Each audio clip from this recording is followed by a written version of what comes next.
It started out as a simple activity. I wanted to pot on my tomato plants, but then I ran out of potting mix. So I had to get my mother to look after the children while I popped into town. It was pouring with rain and the car was making a really bizarre noise, and I thought there might have been something wrong with the engine. It sounded like the car was making a really bizarre noise. So I kept driving. And then when I got to the first little settlement, I stopped and hopped out, thinking I can't drive this car any further, I'm scared the engine's going to blow up. And when I hopped out and had a look, actually the tyre was so flat, the car had gone from sounding normal to running on its rims almost immediately. So I had to pull over and do what any self-sufficient young lady would do and change the tyre. In the pouring rain, by myself, on the side of a crooked piece of road. And I managed it, I did. And I headed into town and got my potting mix. And now I have so much potting mix that I can finish potting up my tomatoes. But also, I can pot on a whole lot of the other plants that I have been wanting to take with us to the new property. That's what I'm going to do today. I'm hoping the weather will hold. It's kind of that weird, dreary sort of weather at the moment where it may pour with rain or the wind may whip up, but it's kind of doing none of those at the moment. These are my acorn plants, which acorn. So I thought I would dig those up and see what sort of tubers I have, because I just found another couple of plants that I also want to take with me. So I thought I'll put them all in here and they can just hang out in here for the winter. If they get a too heavy a frost, it can kill the tubers, but we don't tend to get really heavy frost here, so so far so good. They haven't died. I just bury them in the potting mix and they sort of come away in the springtime. And thankfully I will be able to divide each of these little plants as its own crown, so it will become its own plant. So I should be able to get quite a few of them. So I've made myself a bit of a list of all the plants I want to take with me. I have started. I've got quite the selection of these flexi tubs down at my parents' place with different bits and pieces that I've managed to divide up, and so I haven't affected the plants that are here, but managed to get some of each of them to take with me. Now, this is a pretty pathetic gathering of little acorn pieces, but it's better than nothing considering I interrupted its growth cycle partway through. My hands are too muddy to touch the camera. About 2 years ago I was given a whole lot of currant cuttings, and I cut them up and put them out in the food forest, and they've grown, except some of the scraps fell off the back of my potting table, and one of them has actually grown into quite the large currant bush. So I'm going to take some cuttings off it to take with us as well. It's winter here in New Zealand at the moment, so it is perfect time for dividing plants and getting cuttings and moving fruit trees and all those extra bits and bobs that you need to do that you can't do during the summer because it'll stress the plant out too much. I don't know if you can see that plant over there, but this has grown just from one little stick lying on the ground, and it obviously rooted and turned into this massive currant bush. I'm pretty sure it's a black currant, not 100% sure. Currants are so easy to get cuttings from. All you do is you get your prunings that you usually take and you just stick them in some potting mix, and most of them will grow. These ones I'll probably cut in half because they are quite long, but I should have a whole lot of curry. I should have I wish I had curry. I'll have a whole lot of currant plants for the new place. In fact, I might just do it now. Now, getting this flat tyre on the side of the road really emphasised to me how important it is that we teach our kids how to be self-sufficient and work those things out for themselves. So many people I have talked to have said that they would either ring someone else, pay for someone to come and fix it, or just sit on the side of the road and panic. I am really thankful that my dad taught me how to change a tyre before we were allowed to drive, and it does make me laugh that one of the 20 odd cars that drove past me while I was changing it in the pouring rain was actually my dad, though he swears it wasn't him and he swears he didn't see me. But given I know that he went along that road at the exact time that I was there, it was definitely him. Another thing I've learned over the years is how to propagate plants. Because plants, if you haven't noticed, are quite expensive to buy. And actually a lot of them are incredibly easy to propagate, either by seed, or by taking cuttings. There are, of course, the exceptions to the rule, and some things are quite hard to propagate, but by and large, most of them are pretty easy.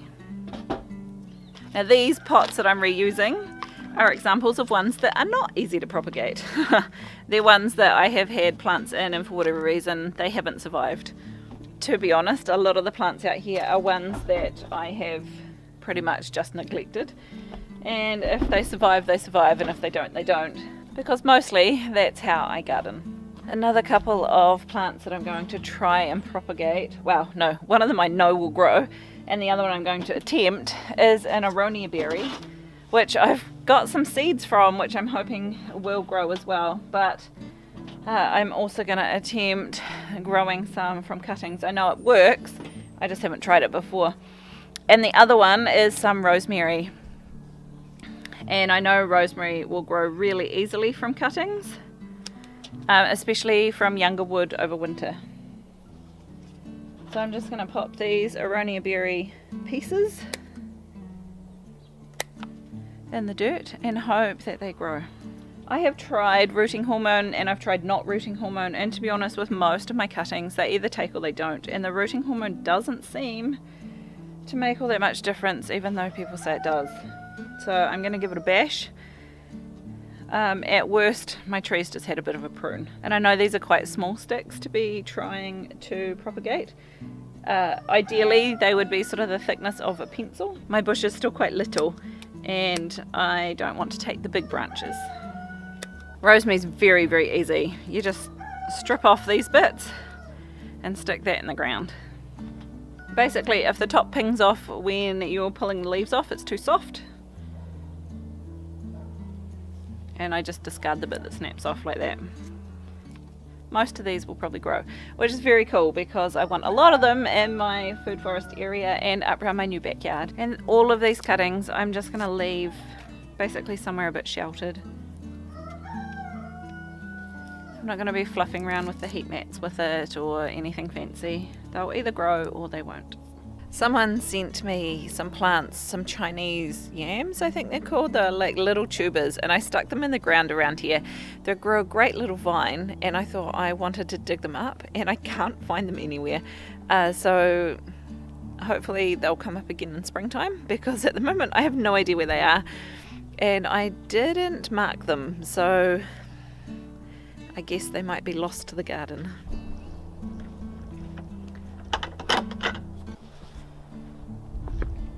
This is the area we call the orchard as opposed to the food forest. So down here it is pretty much just trees.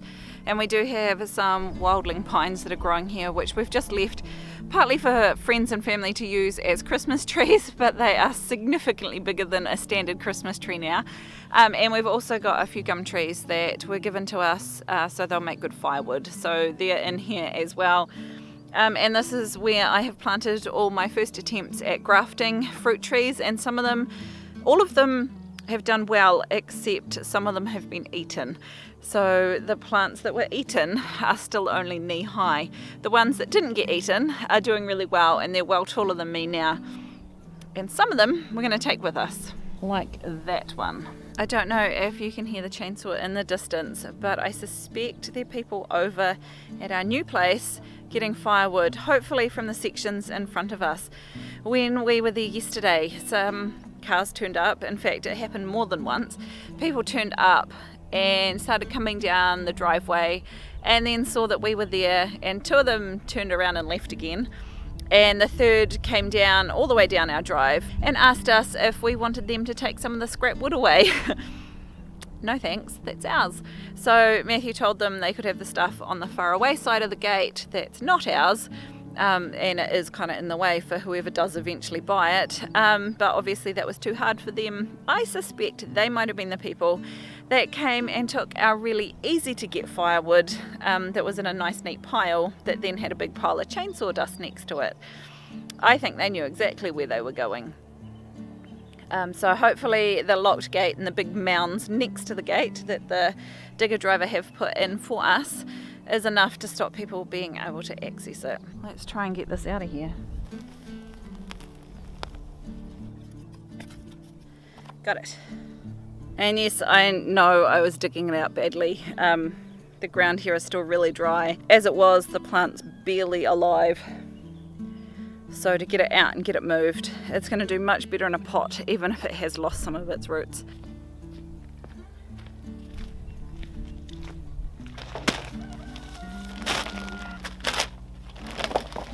Everything that's been going on in the world at the moment really has made me think about what skills we're learning and what skills we're teaching our kids. For me, it is growing my own food, it is propagating plants, it is moving plants in the winter time, and it is feeding plants so I get the best harvest from them.